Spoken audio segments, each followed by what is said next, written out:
अल्लाह, अबू सलमा अपनी बीवी उम्मे सलमा और उनका एक बच्चा था, दूध पीता बच्चा था, छोटा सा बच्चा था।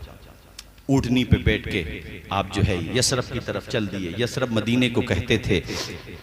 रास्ते में उम्मे सलमा का मैका पड़ता था। जैसे कोई मिसाल के तौर पे असमोली से संबल की तरफ चला तो रास्ते में मवई डोलिया, नाठेरी आपका मदाला पड़ेगा। उम्मे सलमा के ख़ानदान वालों ने देखा कि अबू सलमा हमारी बेटी के साथ हिजरत करके जा रहे हैं। अपनी बेटी को रोक लिया उन्होंने, वो ज़बरदस्ती की, यहाँ तक कि उनको रुकना पड़ा। चूंकि सब लोग आ गए, कहा हम तुझे नहीं जाने देंगे। अबू सलमा तुझे जाना है तू जा, हमारी बेटी को क्यों लेकर जाता है? बेटी भी काफ़ी कहती है मुझे जाने दो, मुझे अपने शौहर के साथ रहना है। मगर उनकी नाक नीची हो रही थी, क्योंकि वो बड़ी कमजोरी का दौर था। कहा नहीं, हम तुझे नहीं जाने देंगे। इस बात का जब पता चला अबू सलमा के खानदान वालों को, तो वो भी दौड़े दौड़े आ गए। उन्होंने कहा कि जब तुम अपनी बेटी को रोकोगे तो हम इसे तो नहीं रोक सकते, चूंकि इसके ऊपर तो जादू चल गया है, हमारे नबी के बारे में बोला, मगर इसके बेटे को तो हम रोकेंगे। जब तुम अपनी बेटी को रोकोगे तो हम अपने खानदान की निशानी को रोकेंगे। और नौबत ये आई कि खींचातानी में उस दूध पीते बच्चे का बाजू उतर गया। उस बाप से तो पूछो जिसकी बीवी भी वहीं पे रह गई, जिसका दूध पीता बच्चा वहीं पे रह गया। और उस माँ से पूछो कि अब बच्चा ससुराल में है और माँ मैके में है और शौहर यस मदीने शरीफ में है, मकाम कुबा पर है। उस खातून जिनका नाम उम्मे सलमा है, कुर्बानी देखो, इस्लाम को फैलाने के लिए सिर्फ मर्दों ने कुर्बानी नहीं दी है, औरतों ने भी कुर्बानी दी है। बेशक जिस जगह पे ये वाकया पेश आया था, मुसलसल 1 साल तक रोज़ाना उम्मे सलमा वहाँ आकर बैठ जाती और उस मंज़र को याद करती, अपने शौहर को याद करती और ऐसी दुआएं करती कि या अल्लाह वो दिन तो आए कि मैं अपने शौहर के पास पहुँच जाऊँ, मुझे मेरा दूध पीता बच्चा मिल जाए। बिलाखिर ख़ानदान वालों को तरस आया और शौहर की तरफ वालों ने कहा कि बच्चा उस तक पहुंचा दो, या बेटी वालों ने कहा कि तू जहां जाना चाह चली जा। तुझे मतलब जैसे कहते ना, ताना देते हुए कि रोते हुए तेरा बुरा हाल है, हमने तेरे अच्छे को किया मगर तूने अपनी सेहत खराब कर ली रोते रोते। कहा तू जाना चाहती है चली जा अपने शौहर के पास। इन्होंने जब ये कहा तो उधर ससुराल वालों को पता चला, उन्होंने बच्चा इसके पास पहुंचा दिया। 1 साल के बाद कोई माँ अपने बच्चे से मिले, जरा सोचें, माँ की आंखें भर आईं, कलेजे से चिमटा लिया अपने बच्चे को और कहा अपने घर वालों से कि तुमने मेरे ऊपर एहसान किया कि मुझे आज़ादी इस माना कर, मुझे जो है कैदोबंद से रिहा कर दिया कि मैं अपने शौहर से मिल जाऊं। एक ऊँटनी का इंतज़ाम कर दो, मैं अपने शौहर के पास जाना चाहती हूँ। मदाले के लोगों, ये 4-5 किलोमीटर का सफ़र नहीं था, ये 465 किलोमीटर लगभग, मुझे पूरा ध्यान नहीं, लेकिन बहुत लंबा सफर है मक्का से मदीने तक का। इतने लंबे सफर के लिए वो एक बीवी, इससे पता चलता है मियाँ बीवी का रिश्ता कितना करीबी रिश्ता होता है। जिंदगी में कभी रिश्तों में खटास आ जाए, बीवी अपने ससुराल के हवाले से ये मन बना ले कि अब यही मेरा घर है, और बीवी ये सोचे कि मेरे शौहर का जो बाप है ये भी मेरे बाप के सम्मान है। अगर कभी कोई बात सख्त कह दे तो दिल पे ना ले, ये सोचे मेरा बाप भी डांट देता था। ऐसे उसकी माँ कुछ कह दे तो ये सोचे कि मेरी माँ भी डांट देती थी। अगर बीवी अपने शौहर के माँ बाप को माँ बाप का दर्जा देती रहेगी तो इंशाअल्लाह घर कभी नहीं बिगड़ सकता है। बेशक।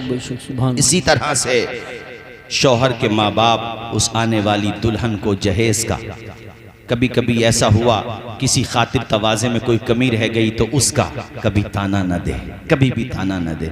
वो ये सोचे कि ये हमारी ही बेटी है, जरा जोर से बोलें, ये उसको बेटी का रुतबा दें, तो किसी घर में कभी तलाक की नौबत नहीं आएगी, बल्कि मोहब्बतों के गुलाब खिलते रहेंगे, प्यार के साथ रिश्ता बना रहेगा। अब उम्मे सलमा अपने दूध पीते बच्चे को लेकर, कारी साहब, दूध पीते बच्चे को लेकर मदीने शरीफ की तरफ चल पड़ी। अकेली जा रही हैं। उस जमाने का सफर जरा सोचें, वो रोडों का सफर नहीं था, रोडों पे होटल वगैरह या लाइटें लगी हुई नहीं थी। वो कैसा संगलाह और मुश्किल सफर होता था, जरा तसव्वुर करें मेरे दीनी भाइयों। चलते चलते एक मकाम पर पहुंची तो एक उस्मान बिन तलहा नाम का शख्स था। उसने देखा यार अकेली खातून जा रही है। ये उस्मान बिन तलहा बाद में मुसलमान हो गए तो उस वक्त नहीं हुए थे। उस्मान बिन तलहा ने देखा तो उन्हें बड़ी एक शर्म सी आई और डर भी लगा। करीब गए और कहा, बीबी आप किधर जा रही हैं अकेली? उन्होंने पूरी रोदास सुनाई। उस्मान बिन तलहा हमदर्दी के नाते, इंसानियत के नाते कहता है, ए खातून मैं तुझे तन्हा कैसे जाने दूं?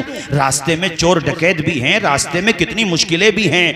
हज़रत उम्मे सलमा बाद में उस्मान बिन तलहा की बड़ी तारीफ़ करती थी कि मैंने ज़िंदगी में ऐसा बावकार शख्स नहीं देखा जिसने मेरे पर्दे का, मेरे औरत होने का मुकम्मल पासो लिहाज रखा। जब मैं कहीं रुकती तो दूर जा कर के सोता और जब मैं जाने लगती तो आता, उसके बाद कजावा रखता ऊँटनी पे, फिर खुद पैदल चलता। और वो दिन भी आया, ज़रा तसव्वुर करो, 12 दिन का रास्ता है, ये पैदल चलते हैं तो 12 दिन लग जाते हैं। किताबों में 12 दिन का जिक्र है, अब तो खैर 5-6 घंटे लगते हैं गाड़ियों से। 12 दिन का सफ़र तय करने के बाद जब कुबा, एक मकाम कुबा है, मदीने शरीफ से मिली हुई बस्ती है, यहीं पे मुसलमान सब हिजरत करके जाते थे शुरू में। जब करीब वो बस्ती आई, उम्मे सलमा कहती हैं मेरी खुशी के आंसू रुक नहीं रहे थे और मैं अपने बच्चे को सीने से लगा के बार बार कहती थी, मेरे बेटे वो लम्हे करीब आने वाले हैं जब तू अपने बाप की गोद में पहुंच जाएगा। उधर हज़रत अबू सलमा को पता चल गया था कि मेरी शरीक हयात आ रही है। वो भी रोज़ाना आ जाते थे मकाम कुबा के सरहद पे, बॉर्डर पे, ताकि मुझे गर्दो गुबार उड़ता हुआ दिखाई दे। कोई गर्दो गुबार नज़र आता था, समझते थे शायद मेरी बीवी की सवारी आ रही है, रोज़ाना आ जाते थे। यहाँ तक के वो लम्हा भी आया कि जब कितने, यानी 1 साल लगभग 13 महीनों के बाद अपने बीवी बच्चों से मुलाकात कर रहे हैं हज़रत अबू सलमा। कितनी कुर्बानियों के बाद ईमान फैला है और हम लोग उस ईमान की कदर भी नहीं कर रहे। आज जरा सी बातों में लोग ईमान बेच देते हैं। जी। उन्हें यही परवाह नहीं है कि बस थोड़ा सा कुछ टुकड़े मिल जाएं हमें खाने को। शिरकियां बातें कर देते हैं लोग। अरे इस्लाम की दौलत तुम्हें मिली है तो कदर करो इसकी। तुम्हें अहमियत का अंदाजा नहीं, जैसे किसी के बाप ने बड़ी मेहनत की हो, रात दिन कमाया हो, रात दिन जॉब की हो, तब जाकर के उसने मकान बनाया, अपनी हैसियत बनाई, गाड़ी खरीदी। अब बेटा तो पैदा हुआ तो उसने साफ खुशियां देखी, बेटे को क्या पता बाप ने इस आशियाने को बनाने के लिए अपना कितना खून पसीना बना करके बहाया है। यही आलम हमारा और तुम्हारा है। हमें तुम्हें क्या पता कि इस्लाम को फैलाने के लिए कितनी कुर्बानियां दी गई हैं। ए भाइयों सुनो मेरी बात तेजी के साथ। अब वो लम्हे भी आ रहे हैं जब मेरे नबी हिजरत फरमा रहे हैं और वो रात आई, कारी साहब, अल्लाह अल्लाह, हुजूर ने अली को बुलाया। अली, बाहर दरवाजे पर 40 दुश्मन खड़े हुए हैं। मदाला के दीनी भाइयों जरा आप भी बुलंद आवाज से बता दें कितने दुश्मन? सारे लोग बोले कितने? 40 दुश्मनों की 80 आंखें हो गई, यानी सीसीटीवी कैमरे से भी ज्यादा सख्त सिक्योरिटी है। परिंदा भी पर नहीं मार सकता। इन लोगों ने ये किया कि 40 बंदे, हर कबीले से एक एक ले लो, 40 बन गए। चूंकि सब कबीलों से तो बनु हाशिम लड़ नहीं सकते, तो सब कबीलों से किस किस से लड़ेंगे ये लोग? हर एक से एक एक ले लो, तो 40 बने। सबको हथियार दे दिए, कहा भाई आज काम तमाम कर दो। इन नादानों को क्या पता था फानूस बन के जिसकी हिफाजत हवा करे, वो शम्मा क्या बुझे जिसे रोशन खुदा करे। सुभान अल्लाह, सुभान अल्लाह, क्या कहने। वाह वाह वाह। 40 आए थे, 40,000 आ जाते, 40 लाख आ जाते, पूरी दुनिया आ जाती, बचेगा वही जिसे खुदा बचाएगा। अकीदा है तो बोलो जरा जोर से, जिसे अल्लाह बचाएगा। नादान को इस बात का बिल्कुल नहीं पता, व तो इज़्ज़ु मन तशा व तो ज़िल्लु मन तशा। अल्लाह के हुजूर ये होता है फैसला, व तो इज़्ज़ु मन तशा व तो ज़िल्लु मन तशा। अली से कहा, अली तुम्हें 2 जिम्मेदारियां दे रहा हूं, एक तो मेरी चादर ओढ़ के सो जाओ। हाय हाय हाय, मौत के बिस्तर पे सोने के लिए दिल चाहिए भाई। अली से कहा मेरे बिस्तर पे सो जाओ। और दूसरी जिम्मेदारी, ये मैं पैसे दे रहा हूं तुम्हें, अमानतें, ये फुला फुला की हैं, ये दे करके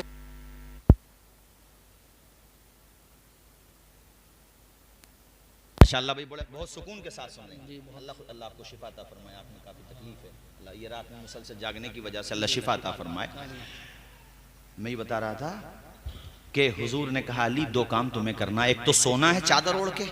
अब वो बाहर खड़े 40, हुजूर ने सूरह यासीन की चंद आयात पढ़ी, कंकरियों पर रेत उठाई पड़ी, उनकी तरफ ऐसे कर दी हुजूर ने।